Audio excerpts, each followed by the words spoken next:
Welcome back to Fur Talk. We're continuing with our Get to Know the Breeds series, and today's breed is the Schipperke. This is a cute little dog. It is absolutely adorable, and it has a very interesting backstory. This breed was originally developed in Belgium to work on barges back in the 17th century. They were called Schipperke, which translates to little skipper or little boatman. The Flemish did something really interesting. They held Sunday beauty contests, and Schipperkes competed in these beauty contests wearing ornamental brass collars. I'm going to see if I can find any photos or drawings with those collars on them. I don't know if I can find it. I'm not really good at deep diving in as far as old pictures go. I'll see what I can come up with, though. There might be some paintings out there or something that renders this. I want to see what I can find. These dogs have worked as watchdogs on the barges. They really soared in popularity, and around 1885, after Queen Marie Henrietta had a Schipperke as a pet, and it soon became the most popular breed in Belgium. If I'm not mistaken, it's their national dog. I may be wrong on that one, but it seems like I heard someone say that at one point.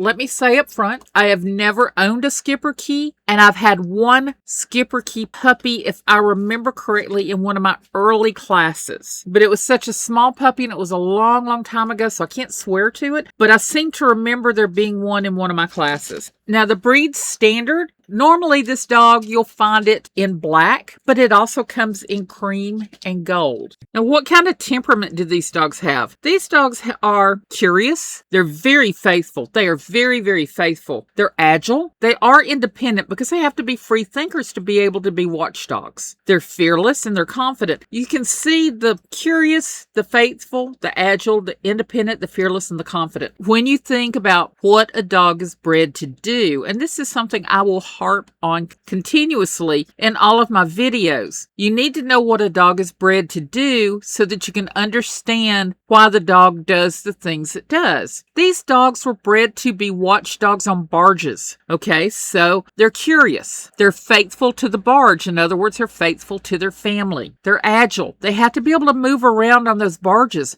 The barges are moving, they're in motion, there's things on the barges, so they have to be able to climb around them. So what does that tell you? It means they would probably be very good in agility. They're independent. They have to be able to free think and do what they need to do without direct instruction. What does that tell you? It means that they're going to be a little bit harder to train, but once they learn something, they will retain it really well. It's just they like to think for themselves, and when you tell one of these guys to sit 3-4 times in a row, they're going to look at you and go, why should I sit again? I've already done it. So just keep your training session short and fun with these guys. They're fearless and confident. That means they're what some people call 10 foot tall and bulletproof. They are willing to stand up and go toe to toe. So that means you can't be a first time dog owner. You have to be someone who is confident in your commands. You have to be someone confident in your training and understand that it takes a gentle hand, but a firm hand to be able to work with these dogs. Now, how old do they live? 13 to 15 years. That's typical for smaller dogs. And these are smaller dogs. Well, how small are they? As far as weight goes, the males weigh between 6.5 to 20 pounds. The females between 6.5 to 20 pounds as well. A lot of times the males and females of different breeds are different sizes, but for these, they're pretty close. The height on the males are 13 to 16 inches. The females, 10 to 12 inches. To put that in more perspective, they're about the size of a Sheltie. These dogs are not hypoallergenic. I am going to do a video at some point. I've got it on my list of topics to cover. I want to cover dogs that are considered hypoallergenic and things you can do to reduce dander and that sort of thing. These guys do have a very profuse double coat with a lion-like neck ruff. These dogs are square. They're compact. They have a fox-like head and erect ears. As far as exercise, they do require about 30 to 60 minutes of active daily play or walks to prevent boredom. These dogs are independent, so they're going to be looking for things to do. These are going to be good dogs for puzzles. The grooming is, believe it or not, even despite the fact that they are double coated, they are low maintenance as far as brushing goes, about once a week. Now, during your heavy shed periods, you're going to have to brush more than once a week. What do I mean by heavy shed periods? Your spring, when they're shedding out their undercoat from wintertime, in the spring, they really need to be de-shedded. That's a very, very intense brushing. That might be a good time to arrange for a grooming visit. They can de-shed your dog for you. Another time, a lot of people don't think about this one, but with me, with double-coated breed, I understand this one very well. They will also shed in the fall. Why is that? They do retain some undercoat. Double-coated dogs will retain some undercoat during the summertime to help insulate against the heat. Never shave a double-coated dog. Never, because they will lose that ability to regulate their skin against heat. So in the fall, when the new undercoat for the winter is starting to come in, it will push that last bit of undercoat from the previous year out. So now you're going to have another shedding. Then it's a smaller shedding, but you will still get some shedding in the fall.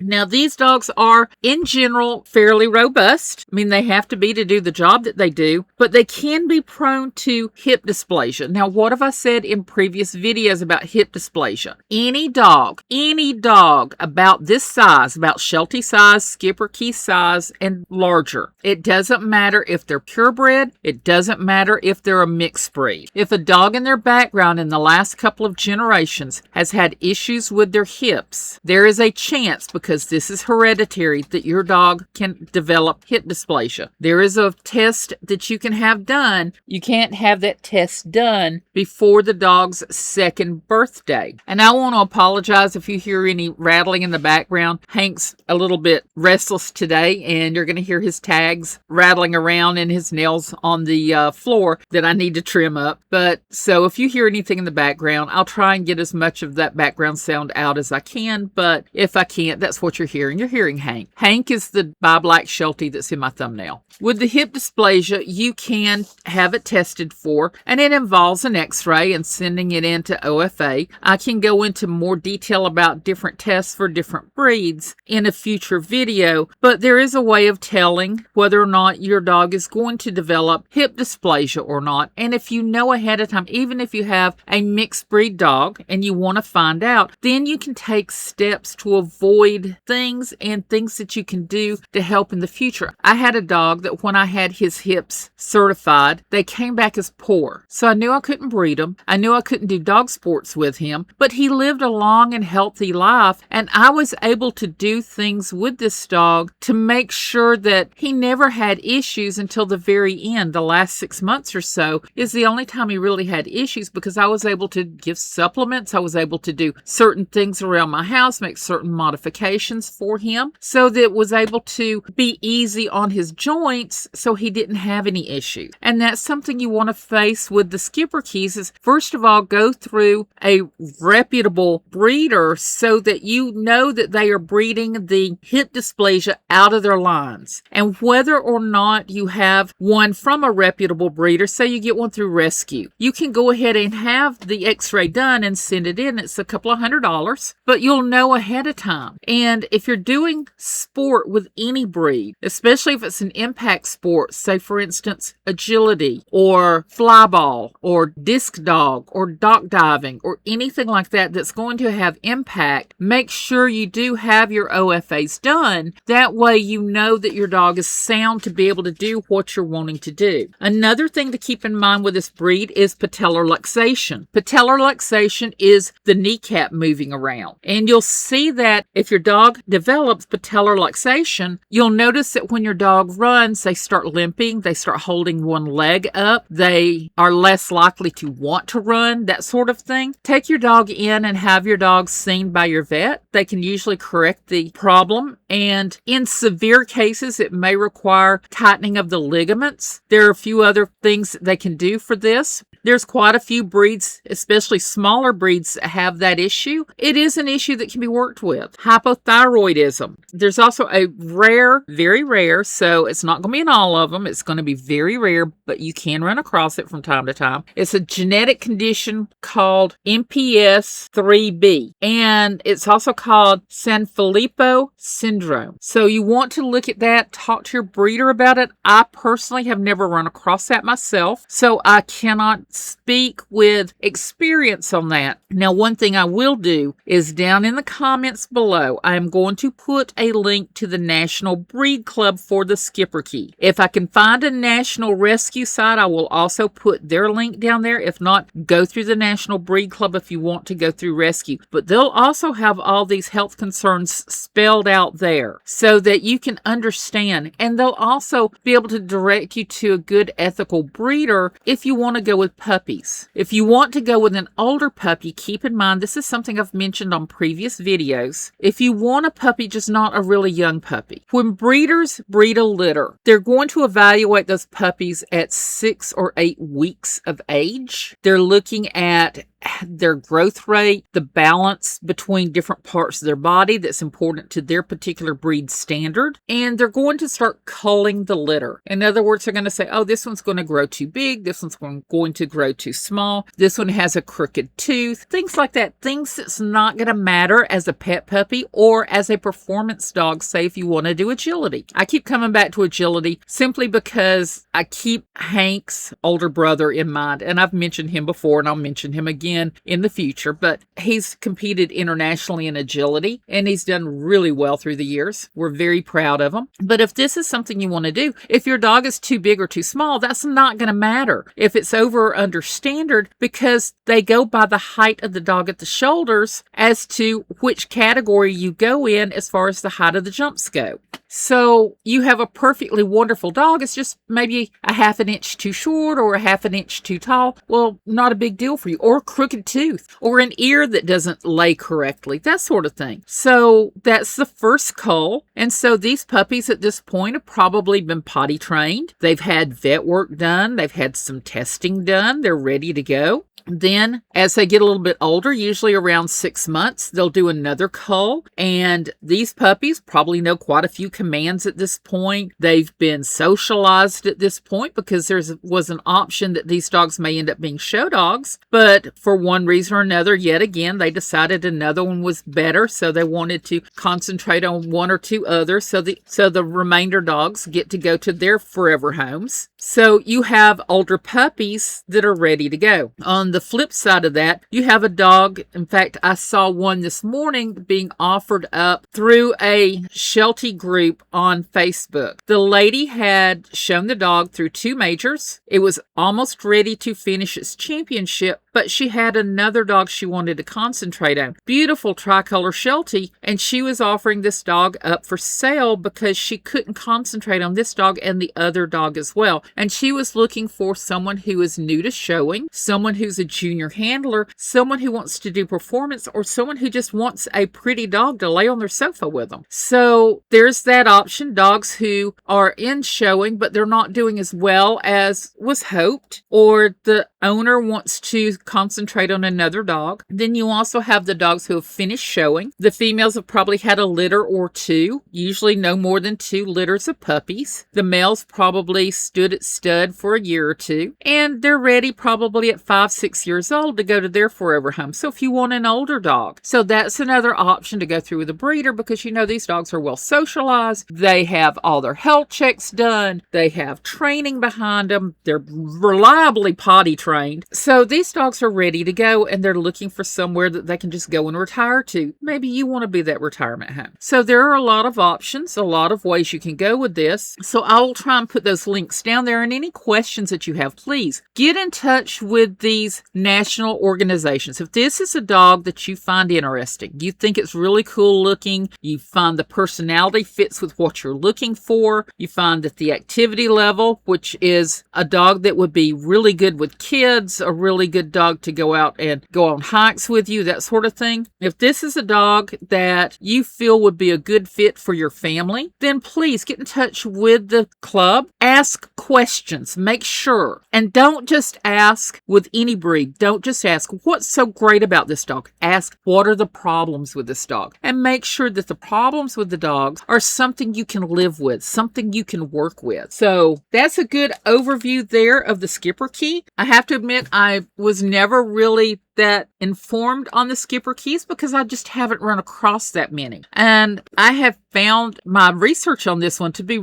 a whole lot of fun. I have learned a lot myself on this particular breed. Now, as I've mentioned on the previous breed videos, at the end of the video, I will draw 5 slips of paper. I have all of the AKC breeds along with a few extras, for instance, the Shallow Shepherd, written on slips of paper. I have them in a bag. I'm going to pull 5 of them out. When I have enough followers, I'm going to start posting up a poll at the end of the video, and you pick of the 5 that I pull from the slips, which one you want to hear about next. So let's see which 5 I pull out today. 1, 2, 3, 4, 5. Okay, I've got my 5, and let's see what we have here. Old English Sheepdog. Oh, I've got a story about Old English Sheepdogs for you.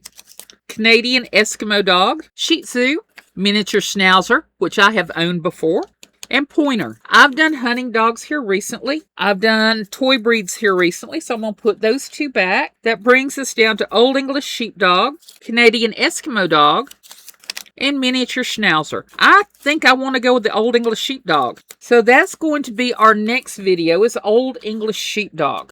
Please, down in the comments below, give me stories you've had with Schipperkes. If you've had a Schipperke in your life, if you've owned one, if you have a family member or a friend or a neighbor who's had them, what are your experiences with these dogs? I'd love to hear more about them because this has been a really interesting breed for me to learn about. Also, please, this is a new channel. I was a trainer for over 20 years. The ending of those years, I was helping to train service dogs. I have trained all kinds of dogs. I have owned dogs for well over 60 years. That's why you see slideshows instead of me personally, is you would rather see cute dogs than to see a gray-haired old grandma. Though you will be seeing me in future videos. This fall, I'll be doing videos on training, and you'll be seeing me in those, but I'm going to have to wait till this fall because this is Texas, this is summer, and it's in the triple digits, so I ain't doing it outside right now. Sorry. We'll do that this fall. But please, I've had a lot of people request over the years that I start teaching again, but I am physically not able. So I'm doing this instead. And I want to give the information out there for free so you don't have to pay for the classes to hear me ramble for hours and hours about dogs. So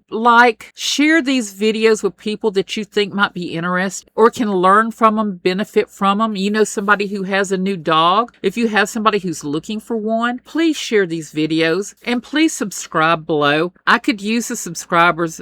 YouTube is changing their terms come February, and it's going to be really tough come February if I don't meet certain goals to be able to get these videos out for you so you can learn from them and have fun with them, and that you can just sit and look at cool pictures of cute dogs. Maybe learn about breeds that you've never heard of before. And please leave your comments below. In the comments also, in a couple of months, I am going to be going to my vet, and I'm going to be talking to the vet and the vet tech and asking questions. So if you have questions, put them below that I can ask the vet and the vet tech. Same for grooming. I have a couple of friends who are Hank's groomers. They're groomers here in East Texas. So if you're in the Huntsville area and need a good groomer, let me know. But I'm going to be asking them questions. So if you have any grooming questions, what type of brush should I use? What kind of cut should I do with this breed? Things like that. Anything at all. How do I become a groomer? Any questions you have at all for the groomer, for the vet tech, please put those down below. And if you have a breed you want me to focus on, let me know. I will try and do that breed as soon as I can. I'll put it, instead of drawing for that one, I'll just go ahead and do it. Not a problem. I just want to mix these up and give more options and not do the same breeds that everyone knows about. I'm also going to be doing some fun videos coming up on, I've put out the 10